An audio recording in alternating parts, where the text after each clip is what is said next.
Ja, jaz mislim, da odgovor je da. Razlog je pa naslednji, ker tudi tisti, ki promovirate Facebook, govorite o teh ogromnih številkah, 650 ljudi Slovencev je na Facebooku in tako naprej. In to je vse res. Ampak Facebook je, kar se mene tiče, če govorimo samo o Facebooku, en takšen medij, kjer gre v bistvu dejansko za to, da jaz nekaj sporočam s ožji skupini svojih prijateljev, in ni to množični medij v smislu televizije, kjer v starih dobrih časih si dal glas pred, TV Dnevnik na uro, je tam pisali Iskra ali karkoli že pisalo in te je cela Slovenija opazila.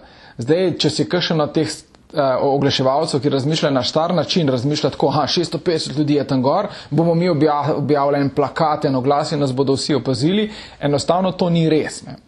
Poleg tega še eno zadevo spregledajo tisti, ki so potem razočarani, in to je, da karakter tega medija. Recimo, jaz si predstavljam oglaševanje na Facebooku podobno tako kot recimo prtički v restavraciji v pizzeriji. Na prtičku imaš tam 10 oglasov. Kdo to opaz? Opaziš mogoče, če recimo čakaš punco, ki zamuja, pa slučajno nimaš kaj v telefonu za pogledati ta čas. In pa rečeš, daj poglejmo, kaj so na teh prtičkih objavili z ene oglase. In podobno je na Facebooku.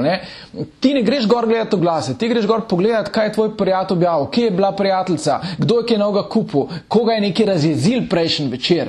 In to te zanima, če pa tako zdravo desno se še nekaj dogaja, mogoče opaziš, mogoče ne.